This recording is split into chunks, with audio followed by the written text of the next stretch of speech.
বন্ধুরা, ভূগোল ও পরিবেশে তোমাদের স্বাগত। তাহলে আজকের আলোচনা শুরু করা যাক। আজকের ভিডিওটির আলোচনার বিষয় হচ্ছে হাইড্রোস্ফিয়ার বা বায়ুমণ্ডল। তাহলে চলো বন্ধুরা, খুব তাড়াতাড়ি শুরু করে নেওয়া যাক, কারণ এই ভিডিওটা একটু বড় হতে চলেছে তোমাদের জন্য। এবারে এই বায়ুমণ্ডল যে আছে, বায়ুমণ্ডল কাকে বলে সবার আগে আমাদের জানতে হবে। বায়ুমণ্ডল বা হাইড্রোস্ফিয়ার, হাইড্রোস্ফিয়ার হলো পৃথিবীর জলভাগ যা মহাসাগর, সাগর, উপসাগর, হ্রদ, নদী এবং অন্যান্য জলাধার নিয়ে গঠিত।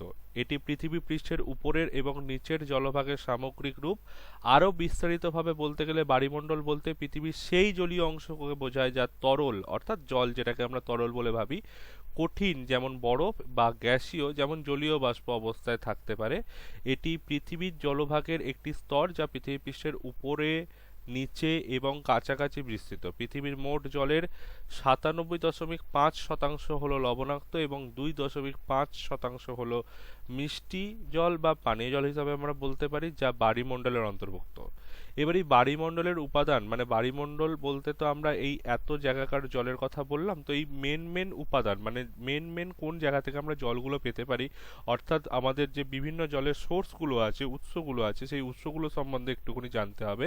যেমন হচ্ছে মহাসাগর ও সাগর পৃথিবীর বৃহত্তম জলরাশি, যা একে একে অপরের সাথে সংযুক্ত, মানে মহাসাগর ও সাগর একে অপরের সাথে যুক্ত। এবার আমরা এই মহাসাগর সাগর সম্বন্ধে আরো বিস্তারিত জানবো, তার আগে উপাদানগুলো জেনে নেওয়া যাক। উপসাগর সমুদ্রের একটি অংশ যা স্থলভাগের দিকে প্রসারিত হয়। নদী ও হ্রদ স্থলভাগের মিষ্টি জলের জলধারা। ভূগর্ভস্থ জল পৃথিবীর অভ্যন্তরে থাকা জল, যেটা পানীয় জল হিসাবে আমরা বলতে পারি। বায়ুমণ্ডলের জলীয় বাষ্প, যেটা বাতাসে থাকা জলীয় বাষ্পকে বোঝায়। বরফ পৃথিবীর মেরু অঞ্চল এবং উচ্চ পর্বতমালায় জমাট বাঁধা বরফ বা হিমবাহ। সুতরাং বায়ুমণ্ডল পৃথিবীর জলীয় পরিবেশের একটি গুরুত্বপূর্ণ অংশ এবং পৃথিবীর বাস্তুতন্ত্রের জন্য অপরিহার্য। তাহলে আমরা মোটামুটি বায়ুমণ্ডল সম্পর্কে জানলাম। এবার বায়ুমণ্ডলের একটা অন্যতম বিশাল বড় এলাকা নিয়ে জুড়ে আছে মহাসাগর এবং সাগর। এই মহাসাগর এবং সাগর নিয়ে আমরা এবারে শুরু করতে পারি। সাগর ও মহাসাগর সমূহ মহাদেশগুলোকে এমনভাবে ঘিরে রয়েছে, মহাদেশগুলো যেন একটা বিরাট দ্বীপ। আবার এই সব সাগর ও মহাসাগরের তলদেশের ভূমিরূপ অধিক বৈচিত্র্যময়। মহাদেশগুলো সমুদ্র তলদেশ বা ওশান বেসিন থেকে খাড়া হয়ে উঠে আসেনি, এবং সমুদ্রের তটরেখা মহাদেশের প্রান্তসীমাও নয়।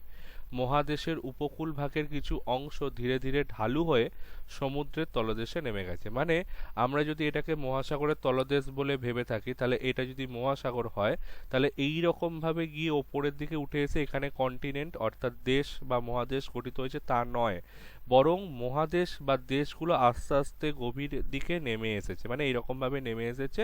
এবং নানান আয়তনের গভীরতার পার্থক্যের কারণে নানান ধরনের সমুদ্রের তলদেশে ভূপ্রকৃতি বা টোপোলজি সৃষ্টি করেছে, যেগুলো এক এক করে আমরা আস্তে আস্তে জানবো। যেমন তার মধ্যে উল্লেখযোগ্য হচ্ছে তটদেশীয় মণ্ডল বা লিটোরাল জোন।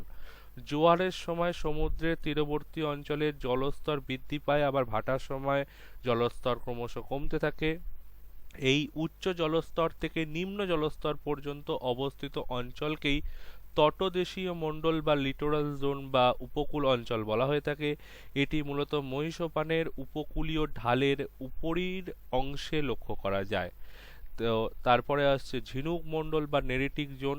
নেরিটিক কথাটি কোথা থেকে এসছে না, নেরিটোস কথার অর্থ হলো ঝিনুক। গ্রিক শব্দ নেরিটোস থেকে নেরিটিক শব্দটির উৎপত্তি। ভাটার সময় জলের স্তর থেকে শুরু করে মহীসোপানের উপরের প্রান্ত পর্যন্ত বিস্তৃত অঞ্চলকে ঝিনুক মণ্ডল বলা হয়। যদি তোমরা সমুদ্রের তীরবর্তী অঞ্চলে কখনো পরিভ্রমণে যাও, তাহলে দেখবে যেখানে তটদেশীয় ভূমিরূপগুলো লক্ষ্য করা যাচ্ছে, সেই সমস্ত অঞ্চলে প্রচুর পরিমাণে ঝিনুক পড়ে আছে। এই ঝিনুক বা নেরিটিক গুলোকে যে অঞ্চলে পড়ে থাকতে দেখা যায়, এক কথায় তাকেও কিন্তু আমরা ঝিনুক মণ্ডল বলতে পারি। এই অঞ্চলে সমুদ্র তরঙ্গের কাজ এবং পলির বিন্যাস সুস্পষ্টভাবে দেখা যায়।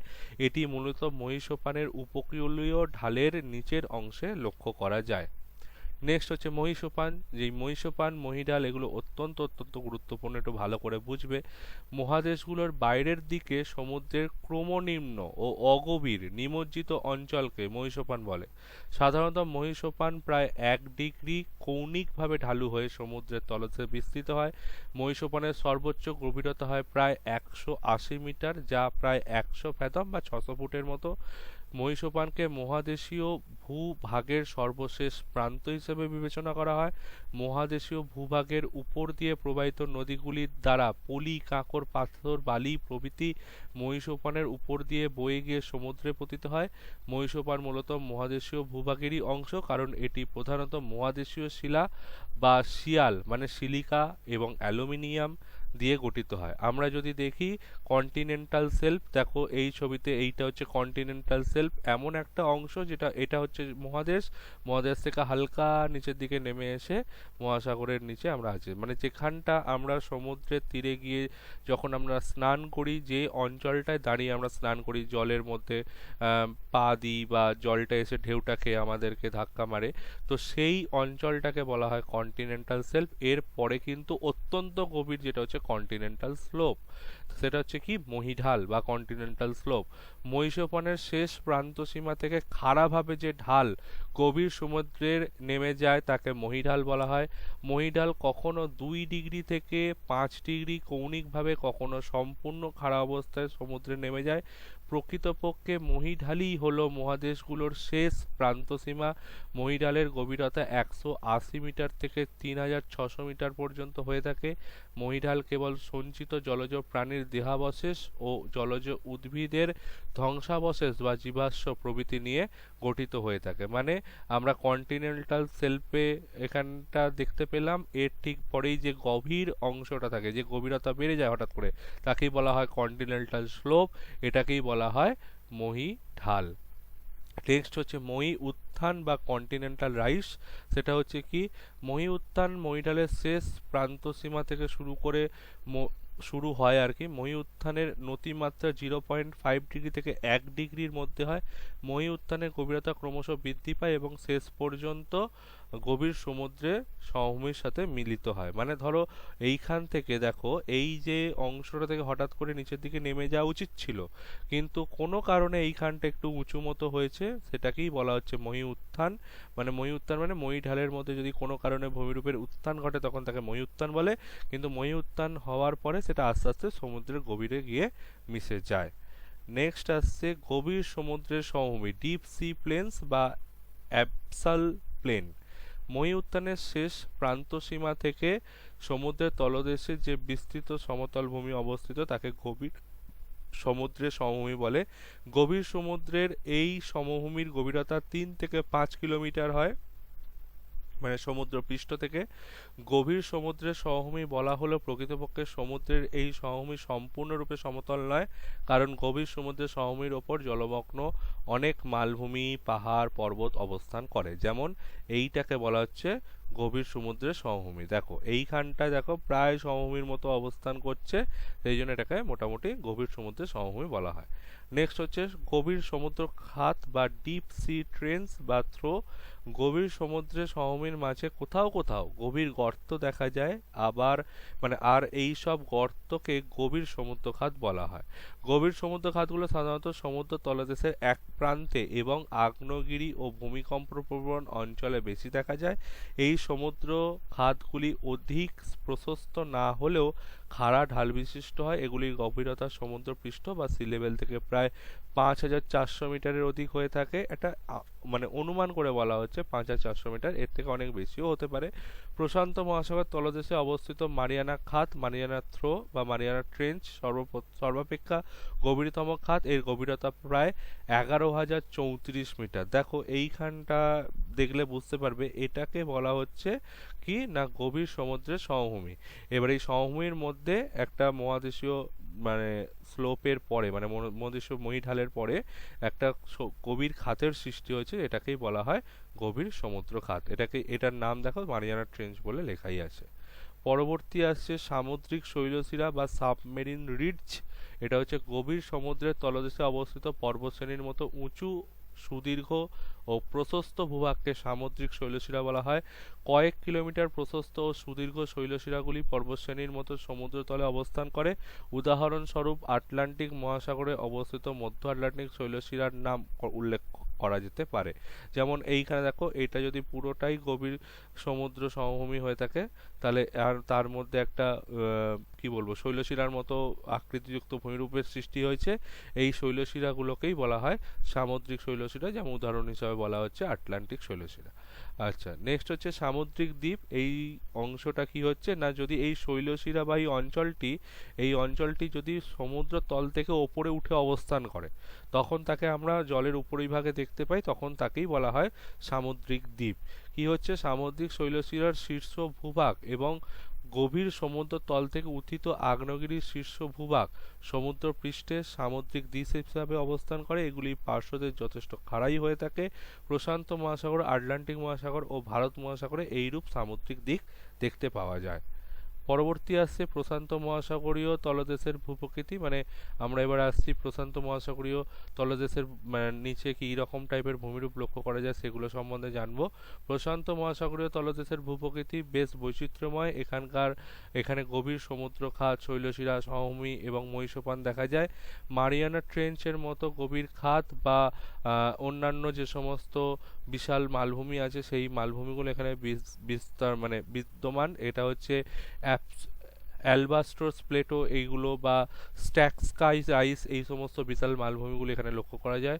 প্রশান্ত মহাসাগর তলদেশের প্রধান বৈশিষ্ট্যগুলির মধ্যে অন্যতম হল গভীর সমুদ্রখাত মারিয়ানা ট্রেঞ্চ, পৃথিবীর গভীরতম স্থান যার গভীরতা প্রায় 11,034 মিটার। এছাড়াও টোঙ্গা ট্রেঞ্চ, ফিলিপাইন ট্রেঞ্চ বা ইত্যাদি গভীর খাত এখানে লক্ষ্য করা যায়। মধ্য মহাসাগরীয় শৈলশিরা, পূর্ব প্রশান্ত মহাসাগরীয় শৈলশিরা বা ইস্ট প্যাসিফিক রাইস এবং হাওয়াই এম্পেরর শৈলশিরা বা হাওয়াই এম্পেরর সি মাউন্ট চেন এর মতো কিছু গুরুত্বপূর্ণ শৈলশিরা এই মহাসাগরে বিদ্যমান। সমভূমির মধ্যে উল্লেখযোগ্য হলো মহাসাগরের তলদেশে বিশাল অঞ্চলে বিস্তৃত সমভূমি, গভীর সমুদ্রের সমভূমি বা অ্যাবিসাল প্লেন নামে পরিচিত এইরকম সমভূমিগুলো লক্ষ্য করা যায়। মহীসোপান হচ্ছে কি, কিছু উপকূলীয় অঞ্চলে প্রশান্ত মহাসাগরের মহীসোপান বা কন্টিনেন্টাল শেলফ দেখা যায়, যা অগভীর সমুদ্র এলাকা এবং সমুদ্রের ধারে অবস্থিত। দ্বীপগুলোর মধ্যে উল্লেখযোগ্য হচ্ছে প্রশান্ত মহাসাগরে অসংখ্য দ্বীপ, আগ্নেয়গিরি এবং প্রবাল প্রাচীর রয়েছে। এগুলোর মধ্যে কিছু মহাদেশীয়, কিছু আগ্নেয় বা কিছু প্রবাল দ্বীপ। মালভূমি হচ্ছে অ্যালবাস্ট্রোস প্লেটো বা স্যাটস্কাই রাইস এর মতো বিশাল মালভূমি এই মহাসাগরের তলদেশে লক্ষ্য করা যায়। এরপরে আসছে আটলান্টিক মহাসাগর। আটলান্টিক মহাসাগরের তলদেশের ভূপ্রকৃতি বেশ বৈচিত্র্যময়। এর মধ্যে রয়েছে মধ্য আটলান্টিক শৈলশিরা, গভীর সমুদ্রের খাত, মহাদেশীয় তাক মানে হচ্ছে কন্টিনেন্টাল শেলফ এবং বিশাল সমভূমি। এখানে আটলান্টিক মহাসাগরের তলদেশের কিছু গুরুত্বপূর্ণ বৈশিষ্ট্য তুলে ধরা হলো, যেমন মধ্য আটলান্টিক শৈলশিরা। মধ্য আটলান্টিক শৈলশিরার তলদেশের একটি প্রধান বৈশিষ্ট্য হলো মধ্য আটলান্টিক শৈলশিরা, যা উত্তর থেকে দক্ষিণ পর্যন্ত বিস্তৃত একটি বিশাল পর্বতমালা। এটি টেকটনিক প্লেটের মিলনস্থলে অবস্থিত এবং এখানে নতুন সমুদ্রের তলদেশ গঠিত হয়েছে। মানে দুটো পাত একে অপরের থেকে দূরে সরে যাওয়ার কারণে নিচের ম্যাগমা ওই দুই পাতের ফাঁকা স্থান বরাবর উপরে উঠে আসলে সমুদ্রের জলের কারণে তার টেম্পারেচার বা উষ্ণতা কমতে থাকে এবং এক প্রকার শৈলশিরার ন্যায় ভূমিরূপের মতো গঠিত হয়, যেটিই হচ্ছে মধ্য আটলান্টিক শৈলশিরা। নেক্সট আসছে গভীর সমুদ্রের খাত। আটলান্টিক মহাসাগরের কিছু অংশ গভীর সমুদ্রের খাত রয়েছে, যেমন পুয়ের্তো রিকো খাত, যার প্রায় 9,219 মিটার গভীরতা মানে লক্ষ্য করা যায় আর কি। মহীসোপান, যেটা হচ্ছে আটলান্টিক মহাসাগরের উপকূল রেখা বরাবর মহীসোপান বিস্তৃত, যা সমুদ্রের দিকে ধীরে ধীরে ঢালু হয়ে যায়। সমুদ্রের সমভূমি। আটলান্টিক মহাসাগরের তলদেশের বেশিরভাগ অংশ জুড়ে রয়েছে বিশাল সমুদ্রের সমভূমি, যা সূক্ষ্ম পলি এবং কাদা দিয়ে গঠিত। অন্যান্য বৈশিষ্ট্যের মধ্যে রয়েছে এছাড়াও আটলান্টিক মহাসাগরের তলদেশে বিভিন্ন ধরনের পর্বত, মালভূমি এবং সমুদ্রের মধ্যে আগ্নেয়গিরি দেখতে পাওয়া যায়। এবারে আসছে ভারত মহাসাগরের তলদেশের ভূপ্রকৃতি। এই ভারত মহাসাগরের তলদেশের ভূপ্রকৃতি অন্যান্য মহাসাগরের তলদেশের তুলনায় কিছুটা মসৃণ, তবে এখানে কিছু গুরুত্বপূর্ণ বৈশিষ্ট্য রয়েছে। এর মধ্যে রয়েছে মধ্য মহাসাগরীয় শৈলশিরা, গভীর সমুদ্র খাত, মানে সামুদ্রিক খাত এবং বিভিন্ন দ্বীপ। ভারত মহাসাগরের তলদেশের ভূপ্রকৃতি সম্পর্কে বিস্তারিত তথ্যের মধ্যে পড়ছে মধ্য মহাসাগরীয় শৈলশিরা। ভারত মহাসাগরের একটি প্রধান বৈশিষ্ট্য হলো মধ্য মহাসাগরীয় শৈলশিরা। এটি একটি অবিচ্ছিন্ন পর্বতমালা যা মহাসাগরের তলদেশ দিয়ে বিস্তৃত। এই শৈলশিরাটি আরব ভারতীয় শৈলশিরা নামে পরিচিত, যার দক্ষিণ সম্প্রসারণ কেরগুয়েলেন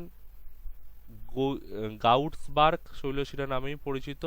গভীর সমুদ্রখাত ভারত মহাসাগরের তলদেশ বেশ কিছু গভীর সমুদ্র খাত রয়েছে। এর মধ্যে সুন্ডা ট্রেঞ্চ উল্লেখযোগ্য, যা সুমাত্রা দ্বীপের কাছে অবস্থিত। এটি প্রায় ৭,২৯০ মিটার গভীর। দ্বীপ ভারত মহাসাগরে অনেক দ্বীপ রয়েছে, যার মধ্যে কিছু দ্বীপের নাম হলো মাদাগাস্কার, শ্রীলঙ্কা, মালদ্বীপ, সেসেলস এবং মরিশাস। মহীঢাল মহাসাগরের তলদেশের মহীঢাল দেখা যায় এই মহাদেশীয় উপকূল থেকে শুরু করে একইভাবে আমরা যেটা আগেও পড়েছি গভীর সমুদ্রের দিকে বিস্তৃত হয়েছে। অন্যান্য বৈশিষ্ট্যের মধ্যে আছে কি ভারত মহাসাগর তলদেশে বিভিন্ন ধরনের সমুদ্রতল, মালভূমি, সমুদ্র উপত্যকা এবং আগ্নেয়গিরি দেখতে পাওয়া যায়। এবারে আমরা সমুদ্রের জলের বিভিন্ন উপাদানগুলো নিয়ে আলোচনা করব, যার মধ্যে উল্লেখযোগ্য হচ্ছে মানে ভৌত বা রাসায়নিক উপাদান, যার মধ্যে উল্লেখযোগ্য হচ্ছে উষ্ণতা। তো এই উষ্ণতা পড়তে গেলে সাধারণত আমাদের কি কাজে আসে, যে উষ্ণতার তারতম্যের কারণসমূহগুলো সাধারণত আমরা পড়ি। তো এখানে বলছে কি সমুদ্রের জলে উষ্ণতা তারতম্যের প্রধান কারণ হলো সূর্যালোক, বায়ুপ্রবাহ, সমুদ্র স্রোত এবং পৃথিবীর ঘূর্ণন। এছাড়াও সমুদ্রের গভীরতা, ভৌগোলিক অবস্থান এবং ঋতু পরিবর্তনের ফলেও উষ্ণতার পরিবর্তন ঘটে।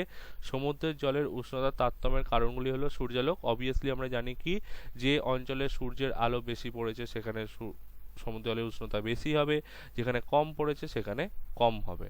এবং বায়ুপ্রবাহ সমুদ্রের উপর দিয়ে বয়ে যাওয়া বাতাসে জলের উপরিভাগ উত্তপ্ত বা শীতল করতে পারে এবং উষ্ণ বাতাস সমুদ্রের জলকে গরম, আবার শীতল বাতাস সমুদ্র জলকে ঠান্ডা করতে পারে। সমুদ্র স্রোত কি উষ্ণ সমুদ্র স্রোত সেই জলের উষ্ণতাকে বাড়াবে, আবার শীতল সমুদ্র স্রোত সেই জলের উষ্ণতাকে কিন্তু কমাবে। পৃথিবীর ঘূর্ণন পড়তে গেলে বোঝা যায় পৃথিবীর আহ্নিক গতি এবং সমুদ্র স্রোতের মধ্যে একটি সম্পর্ক আছে। পৃথিবীর ঘূর্ণনের কারণে সমুদ্র স্রোতগুলি একটি নির্দিষ্ট দিকে প্রবাহিত হয়, যা জলের তাপমাত্রাকে কিন্তু প্রভাবিত করে। গভীরতা সমুদ্রের গভীরতা বাড়ার সাথে সাথে জলের তাপমাত্রা হ্রাস পায়, আবার গভীরতা কমার সাথে সাথে তাপমাত্রা সাধারণত বৃদ্ধি পায়। ভৌগোলিক অবস্থান উপকূলীয় অঞ্চলের চেয়ে উন্মুক্ত সমুদ্রের তাপমাত্রা বেশি হয়, আবার আবদ্ধ সমুদ্রের তাপমাত্রা খোলা সমুদ্রের থেকে বেশি হতে পারে। মানে উপকূল থেকে যত আমরা দূরের দিকে যাব তাপমাত্রা বেশি হবে, আর উপকূলের কাছাকাছি হলে তাপমাত্রা কিন্তু কমতে থাকবে। নেক্সট হচ্ছে ঋতু পরিবর্তন। ঋতু পরিবর্তনের সাথে সাথে সূর্যরশ্মির পতন কোণ এবং বায়ুর তাপমাত্রার পরিবর্তন হয়। অবভিয়াসলি আমরা জানি কি শীতকালে বায়ুর উষ্ণতা কমে যায়, শীতল বায়ু প্রবাহিত হয়, ফলে সমুদ্রের উষ্ণতা ঠান্ডা হবে মানে কম হবে।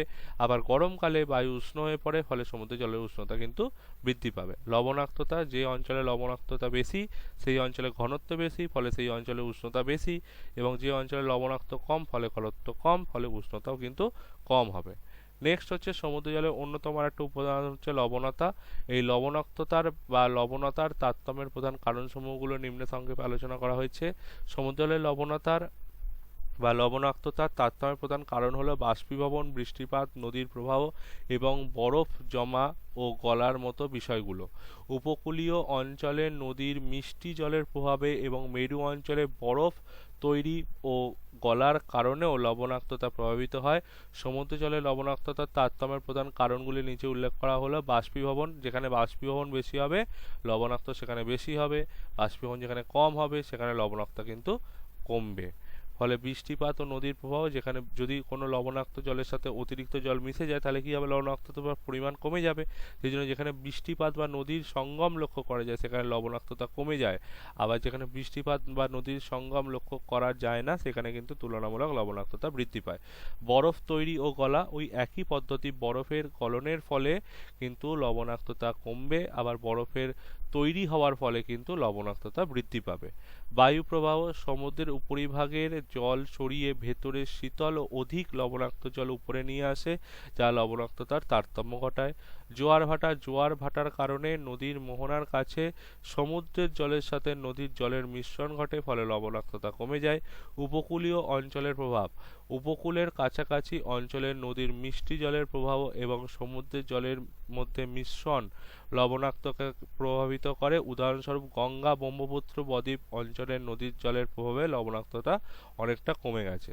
সমুদ্র স্রোত ও লবণাক্ততা বন্টনে একটি গুরুত্বপূর্ণ ভূমিকা পালন করে। উষ্ণ সমুদ্র স্রোতগুলি বেশি লবণাক্ততা বহন করে এবং শীতল সমুদ্র স্রোতগুলি কিন্তু কম লবণাক্ততা বহন করে। এর পরবর্তী যে উপাদানটা আছে সেটা হচ্ছে সমুদ্রের জলের ঘনত্ব। এই ঘনত্বের তারতম্যের যে কারণগুলো হলো সেগুলোর মধ্যে উল্লেখযোগ্য হচ্ছে তাপমাত্রা, লবণাক্ততা, সূর্যের বিকিরণ, এগুলো। এছাড়াও অন্যান্য যেগুলো আছে সেগুলো নিম্নে সংক্ষেপে আলোচনা করা হয়েছে, দেখে নাও। তাপমাত্রা, সমুদ্রের জল গরম হলে আয়তনে বাড়ে, ফলে ঘনত্ব কমে যায়, আবার ঠান্ডা হলে আয়তনে কমে, ফলে ঘনত্ব বৃদ্ধি পেতে থাকে। যেখানে বেশি লবণাক্ততা আছে সেখানে সমুদ্রের জল ঘনত্ব বাড়বে, আবার যেখানে লবণাক্ততার পরিমাণ কম সেখানে সমুদ্র জলের ঘনত্ব কিন্তু কমবে। চাপ।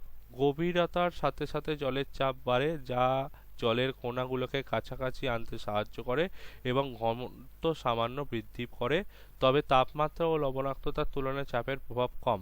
আর গভীরতা হচ্ছে কি, সমুদ্রের গভীরতা যত বৃদ্ধি পাবে জলের চাপও তত বাড়বে, ফলে ঘনত্বও কিন্তু বৃদ্ধি পাবে। এবারে আমরা আসছি সামুদ্রিক যে সমস্ত সম্পদগুলো আছে তার গুরুত্ব বা সেই সম্পদগুলো সম্বন্ধে। সামুদ্রিক সম্পদ যা সমুদ্র এবং মহাসাগরে পাওয়া যায় আমাদের জীবনের এক অপরিহার্য ভূমিকা পালন করে এগুলি। এটি খাদ্য, শক্তি, খনিজ এবং অন্যান্য গুরুত্বপূর্ণ উপাদানের উৎস। সুস্থ সমুদ্র আমাদের অর্থনৈতিক প্রবৃদ্ধি, খাদ্য নিরাপত্তা এবং পরিবেশগত স্থিতিশীলতার জন্য অত্যন্ত গুরুত্বপূর্ণ। যার মধ্যে উল্লেখযোগ্য সম্পদগুলির মধ্যে পড়ছে কোনগুলো? যেগুলো হচ্ছে খনিজ সম্পদ। সমুদ্রের তলদেশে বিভিন্ন ধরনের খনিজ পদার্থ পাওয়া যায়, যেমন লবণ, বালি, নুড়ি, ম্যাঙ্গানিজ, তামা, নিকেল, লোহা, কোবাল্ট এবং আরও অনেক কিছু। এই সাধারণত সমুদ্র বিজ্ঞানীদের ভাষায় সমুদ্র হলো প্রাকৃতিক সম্পদের ভাণ্ডার। এখান থেকে আমরা যা কিছু চাই সব কিছু পেতে পারি, কিন্তু সেই পাওয়ার বা চাওয়ার একটা পদ্ধতি, সেই পদ্ধতিটা এখনো পর্যন্ত অনেক ক্ষেত্রেই আবিষ্কার করা যায়নি। অনেক বিজ্ঞানীরা এখনো পর্যন্ত চেষ্টা করে যাচ্ছেন সমুদ্রের লবণাক্ত জলকে কিভাবে মিষ্টি জলে পরিণত করে আমরা পানীয় হিসেবে ব্যবহার করতে পারবো, কিন্তু সেই রিসার্চ, সেই গবেষণা এখনো পর্যন্ত সেই রকমভাবে ফলপ্রসূ হয়নি। এই খনিজগুলি বিভিন্ন শিল্প এবং প্রযুক্তিগত ক্ষেত্রে ব্যবহৃত হয়। কিছু গভীর সমুদ্রের খনিজ যেমন কপার, নিকেল, কোবাল্ট মূল্যবান ধাতু এবং বিরল মৃত্তিকার উপাদানগুলি উচ্চ ঘনত্ব রয়েছে, যা বিভিন্ন উচ্চ প্রযুক্তির পণ্যের জন্য গুরুত্বপূর্ণ। খাদ্য সম্পদের মধ্যে পড়ছে মহাসাগর এবং সমুদ্রগুলি মাছ, শেলফিশ এবং অন্যান্য জলজ প্রাণী আবাসস্থল, যা আমাদের প্রোটিনের একটি প্রধান উৎস। বিশ্বের 1 বিলিয়নেরও বেশি মানুষ তাদের প্রোটিনের জন্য সমুদ্রের ওপর নির্ভরশীল। সামুদ্রিক খাদ্য একটি গুরুত্বপূর্ণ খাদ্য নিরাপত্তা প্রদান করে, বিশেষ করে উন্নয়নশীল দেশগুলিতে কিছু এলাকায় মাছ ধরা জীবিকা নির্বাহেরই একটি প্রধান উৎস। শক্তি সম্পদের মধ্যে পড়ছে সমুদ্র থেকে তেল এবং প্রাকৃতিক গ্যাস উত্তোলন করা হয়, যা শক্তি উৎপাদনের জন্য ব্যবহৃত হয়। জোয়ার এবং তরঙ্গ শক্তি ব্যবহারের মাধ্যমে সমুদ্র থেকে না নবায়নযোগ্য যে সমস্ত অচিরাচরিত শক্তি আছে সেগুলোকে বলা হয় নবায়নযোগ্য শক্তি উৎপাদন করা যেতে পারে। বায়ুবিদ্যুৎ কেন্দ্র স্থাপনের জন্য সমুদ্র উপকূল একটি গুরুত্বপূর্ণ স্থান। এখানে দেখো নানান ধরনের ফিশ বা প্লাঙ্কটন এই সমস্তগুলোর ছবি দেওয়া আছে, যেখান থেকে তোমরা দেখে সহজেই বুঝতে পারছো যে সমুদ্রটা আমাদের কাছে কতটাই গুরুত্বপূর্ণ। এবারে আসছি সমুদ্র ডিপোজিট বা মেরিন সেডিমেন্ট বা সামুদ্রিক পলল সম্পর্কে, যার মধ্যে উল্লেখযোগ্য হচ্ছে সামুদ্রিক পলল বা সেডিমেন্ট বলতে সমুদ্র তলদেশে জমা হওয়া অদ্রবণীয় পদার্থকে বোঝায়। এই পললগুলি মূলত শিলা, মাটি এবং সামুদ্রিক জীবের অবশিষ্টাংশ বা অংশবিশেষ দিয়ে গঠিত হয়। বিভিন্ন প্রাকৃতিক প্রক্রিয়ার মাধ্যমে এই পলল সমুদ্রের তলদেশে জমা হয়। বৈশিষ্ট্য কি? সমুদ্রের তলদেশে জমা হওয়া কঠিন কণা, এগুলি শিলা, মাটি এবং জলজ জীবের অবশিষ্টাংশ হতে পারে। বায়ু, নদী এবং বরফের মাধ্যমে এই কণাগুলি সমুদ্রে স্থানান্তরিত হয়। এগুলি সমুদ্রের পরিবেশ এবং জীব জীববৈচিত্র্য অধ্যয়নে গুরুত্বপূর্ণ ভূমিকা পালন করে। সামুদ্রিক অবক্ষেপ বা মেরিন সেডিমেন্ট কি না প্রধানত ভূমি থেকে নদী, বায়ু, হিমবাহ এবং অন্যান্য প্রাকৃতিক প্রক্রিয়ার মাধ্যমে সমুদ্রে স্থানান্তরিত কণা, যে সেই সাথে সমুদ্রের তলদেশে থাকা জীবন্ত এবং মৃত জীবের অবশিষ্টাংশ, আগ্নেয়গিরির কার্যকলাপ থেকে উৎপন্ন পদার্থ এবং মহাকাশ থেকে আসা উপাদান নিয়ে গঠিত। এবারে এগুলোর কিছু বৈশিষ্ট্য আছে, যেগুলি হলো ভূমি থেকে আগত উপাদান, যেমন নদী, বাতাস এবং হিমবাহের মাধ্যমে স্থলভাগের শিলা, মাটি এবং অন্যান্য উপাদান সমুদ্রে স্থানান্তরিত হয় এবং সেখানে জমা হতে থাকে। জীবন্ত এবং মৃত জীবের অবশিষ্টাংশগুলোর মধ্যে উল্লেখযোগ্য হলো সমুদ্রের উদ্ভিদ ও প্রাণী, যেমন ফাইটোপ্ল্যাঙ্কটন, জুপ্ল্যাঙ্কটনদের মৃত্যুর পর কণা আকারে সমুদ্রের তলদেশে জমা হয়। নেক্সট হচ্ছে আগ্নেয়গিরির কার্যকলাপ। সমুদ্রের তলদেশে বা কাছাকাছি আগ্নেয়গিরির অগ্ন্যুৎপাতের ফলে লাভা, ছাই এবং অন্যান্য উপাদান সমুদ্রে জমা হতে পারে। উপকূলীয় ভূমি যেমন খাড়া পাহাড় এবং সমুদ্র সৈকত ক্ষয়প্রাপ্ত হয়ে পলল তৈরি করে, যা সমুদ্রে স্থানান্তরিত হয়। এছাড়াও আছে মহাকাশ থেকে আগত উপাদান, যেগুলো হচ্ছে মানে আমরা যেগুলোকে উল্কাপাত বলে থাকি, বা এই সমস্ত উপাদানগুলোও কিন্তু সমুদ্রের বুকে অবক্ষেপ হিসাবে সৃষ্টি হতে পারে। এবারে আসছি আমরা প্রধান ইম্পর্টেন্ট একটা পেজেতে, যেখানে বলা হয়েছে সমুদ্রের অবক্ষেপের বিভিন্ন শ্রেণীবিভাগ। 1991 সালে রেনার্ড এবং মারে সর্বপ্রথম সমুদ্রের অবক্ষেপের শ্রেণীবিভাগ করেন, যা নিম্নে সংক্ষেপে আলোচনা করা হলো। এইটা তোমরা ভালো করে বুঝবে, কারণ শর্ট কোশ্চেন বলো বা ব্রড কোশ্চেন বলো, সব ক্ষেত্রেই এটা সাধারণত আসে। সমুদ্রের অবক্ষেপকে সাধারণত দুটি প্রধান ভাগে ভাগ করা হয়। একটি হচ্ছে উৎপত্তি অনুসারে সামুদ্রিক অবক্ষেপ এবং আরেকটি হচ্ছে অবস্থান অনুসারে সামুদ্রিক অবক্ষেপ। এবার আমরা একদিকের পোর্শনটা এক এক করে পড়বো। আমরা সবার আগে পড়বো উৎপত্তি অনুসারে সামুদ্রিক অবক্ষেপ, যার মধ্যে পৃথিবীর মানে পার্থিব অবক্ষেপ এবং মহাজাগতিক অবক্ষেপ। বা পার্থিব অবক্ষেপ মানে বুঝতেই পারছো, যেগুলো পৃথিবীর অংশ বা পৃথিবী থেকেই যেগুলো সৃষ্টি হয়েছে, সেটা পৃথিবীর উপাদান হিসাবে বলা যায় বা পার্থিব অবক্ষেপ হিসাবে বলা যায়। এবং মহাজাগতিক অবক্ষেপ কিছুই না, উল্কাপাত, ঠিক আছে, এই সমস্ত জিনিসগুলোকে বলা হয় মহাজাগতিক অবক্ষেপ। এবার পার্থিব অবক্ষেপের মধ্যে পড়ছে প্রথমে স্থলভাগজাত অবক্ষেপ। কি করা হয় না, স্থলভাগের শিলাস্তর অববাহিকার ও ক্ষয়ীভবনের মাধ্যমে প্রতিনিয়ত বিভিন্ন আকারে শিলাচূর্ণে পরিণত হয়ে বিভিন্ন প্রাকৃতিক শক্তির মানে নদী, বায়ু, হিমবাহ, সমুদ্র তরঙ্গ ইত্যাদির মাধ্যমে মানে এই সমস্ত শক্তিগুলির মাধ্যমে বাহিত হয়ে মহীসোপান ও মহীঢালের অংশে আয়তন ও ওজন অনুযায়ী সঞ্চিত হতে থাকে। অর্থাৎ বড় থেকে ছোট ছোট বা ভারী থেকে হালকা হালকা এইরকম ভাবে সঞ্চিত হতে থাকে। এই সঞ্চয়কেই বলা হয় স্থলভাগজাত পদার্থের অবক্ষেপ বা টেরিজেনাস অবক্ষেপ। এবার এই স্থলভাগজাত পদার্থের অবক্ষেপের মধ্যে সাধারণত পড়ে নুড়ি, বালি, সূক্ষ্ম বালি ও কাদা।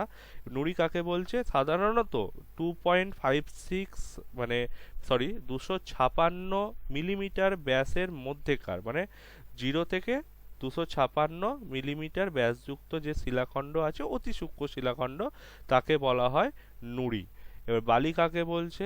বালি বলছে এই 0 থেকে 2 বা 2 এর নিচে মিলিমিটার ব্যাসযুক্ত যে সমস্ত ছোট্ট ছোট্ট ক্ষুদ্র ক্ষুদ্র পাথুরে কণা লক্ষ্য করা যায়, তাকে বলা হয় অতি সূক্ষ্ম দানা বালি বা শুধু বালি। আর সূক্ষ্ম পলি বা কাদা যেগুলো করা হচ্ছে, সেটা বা বালি বা কাদা, সেটাকে সাধারণত কি হয় না আরো ছোট, মানে 0 থেকে সম্ভবত 1 বা তারও কম মিলিমিটার ব্যাসযুক্ত যে সমস্ত উপাদানগুলো আছে বা পয়েন্ট ফ্র্যাকশনে থাকতে পারে, 0.25, 0.15 এরম টাইপের, তো সেই সমস্ত পদার্থগুলোকে জন মারে, ঠিক আছে, জন মারে এই সূক্ষ্ম বালি বা কাদা বলে অভিহিত করেছেন। এবার এই জন মারেই নীল কর্দম, লাল কর্দম এবং সবুজ কর্দম এই তিনটে ভাগে ভাগ করেছেন। নীল কর্দম কাকে বলছেন?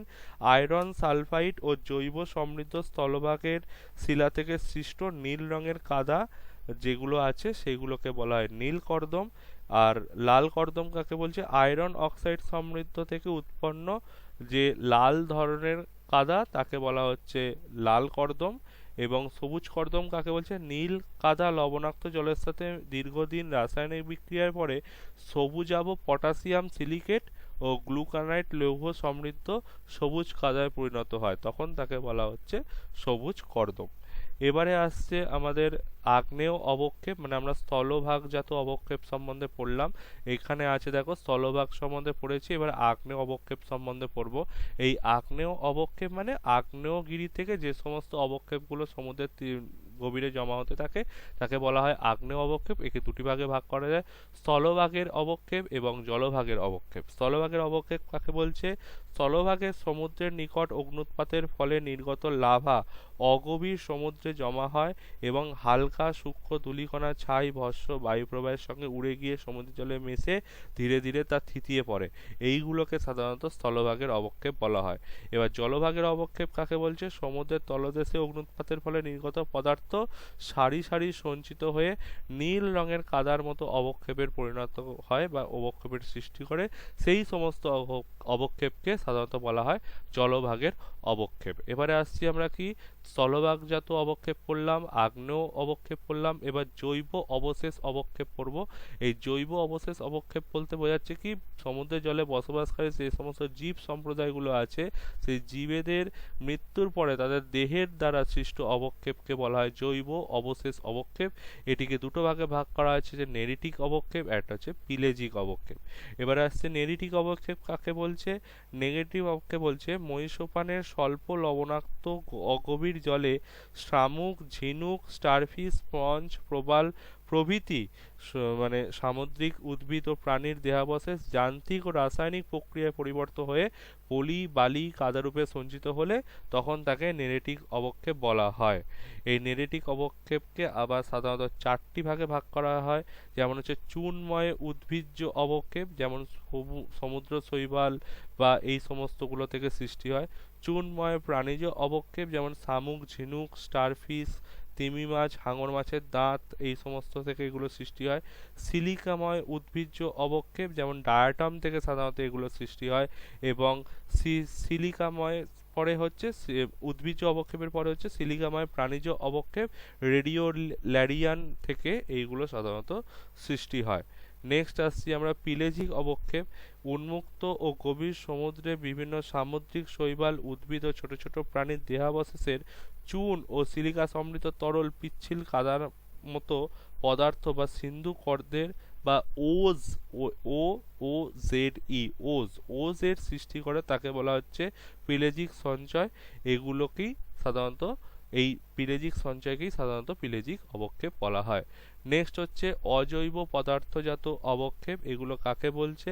না সিলিকা, লোহা, ম্যাঙ্গানিজ অক্সাইড, পাইরাইট, এই সমস্ত উপাদানগুলোকে বলা হয় সাধারণত অজৈব পদার্থজাত অবক্ষেপ। এগুলো যখন সমুদ্রের নিচে স্তরে স্তরে সঞ্চিত হয় তখন তাকে বলা হয় অজৈব পদার্থজাত অবক্ষেপ। এবার হচ্ছে রাসায়নিক রূপান্তরজাত অবক্ষেপ বলা কাকে বলছে? কাদা, ফসফরাইট, গ্লুকানাইট, ফেল্ডস্পার সমুদ্রের লবণাক্ত জলের সঙ্গে রাসায়নিক বিক্রিয়ার মাধ্যমে নতুন ধর্মবিশিষ্ট পদার্থের সৃষ্টি করে, যা সমুদ্রের অতল গভীরে সঞ্চিত থাকে, তখন তাকে বলা হয় রাসায়নিক রূপান্তরজাত অবক্ষেপ। তো আমরা উৎপত্তি অনুসারে সামুদ্রিক অবক্ষেপ সম্বন্ধে মোটামুটি জানলাম। এবার অবস্থান অনুসারে সামুদ্রিক অবক্ষেপ সম্বন্ধে আমরা জানবো। যেমন হচ্ছে একে তিনটে ভাগে ভাগ করা যায়, তটদেশীয় অবক্ষেপ, গভীর সমুদ্রের অবক্ষেপ এবং অগভীর সমুদ্রের অবক্ষেপ। সবার আগে জানতে হবে তটদেশীয় অবক্ষেপ কাকে বলে। জোয়ারের উচ্চ জলসীমা থেকে ভাটার নিম্ন জলসীমা পর্যন্ত তটদেশীয় অঞ্চলে প্রধানত নুড়ি, কাঁকড়, বালি, বোল্ডার প্রভৃতি সঞ্চয় হতে দেখা যায়। তবে আবদ্ধ উপসাগরের শান্ত জলে যেখানে প্রবাল প্রাচীর গড়ে ওঠে সেখানে শামুক ও অন্যান্য কীট জন্মানোর কারণে কাদার যে সঞ্চয় দেখা যায় তাকেই বলা হয় তটদেশীয় অবক্ষেপ বা লিটোরাল ডিপোজিট। এটি সাধারণত কোথায় লক্ষ্য করা যায়? আমি আবারও বলছি, এটি সাধারণত সমুদ্রের তটভূমি এলাকায়, অর্থাৎ যেখানে উচ্চ জোয়ার এবং নিম্ন জোয়ারের মধ্যবর্তী যে স্থান আছে সেই স্থানেতে সাধারণত তটদেশীয় অবক্ষেপ লক্ষ্য করা যায়। নেক্সট হচ্ছে গভীর সমুদ্রের অবক্ষেপ। গভীর সমুদ্রের অবক্ষেপ কাকে বলছে? মহীঢাল থেকে গভীর সমুদ্রের সমভূমি ও মহীখাত বা সমুদ্রখাত পর্যন্ত, অর্থাৎ 200 মিটারের অধিক গভীরতা সম্পন্ন অঞ্চলে অবক্ষেপকে গভীর সমুদ্রের অবক্ষেপ বলে। মানে সোজা ভাষায় যদি আমরা বলতে চাই বা সহজ ভাষায় যদি বলতে চাই, গভীর সমুদ্রে যে সমস্ত অবক্ষেপ লক্ষ্য করা যায় তখন তাকে বলা হয় গভীর সমুদ্রের অবক্ষেপ। নেক্সট হচ্ছে অগভীর সমুদ্রের অবক্ষেপ, সেটা হচ্ছে তটদেশীয় এবং গভীর সমুদ্রের মধ্যবর্তী অঞ্চলে অর্থাৎ মহীসোপান এবং মহীঢালে অঞ্চলে যে সমস্ত অবক্ষেপ সঞ্চিত হতে লক্ষ্য করা যায় তখন তাকে বলা হয় অগভীর সমুদ্রের অবক্ষেপ। একে সাধারণত দুটো ভাগে ভাগ করা যায়, মহীঢালের অবক্ষেপ এবং গভীর সমুদ্রের সমভূমি ও সমুদ্র খাতের অবক্ষেপ। মহীঢালের অবক্ষেপ কাকে বলছে না, সমুদ্রের গভীরে 200 থেকে 2500 মিটার অংশে স্থলভাগ বিধৌত কর্দম পলিকণা সামুদ্রিক জৈব ও অজৈব পদার্থের সঞ্চয় হতে দেখা যায়, একেই বলা হয় মহীঢালের সঞ্চয়।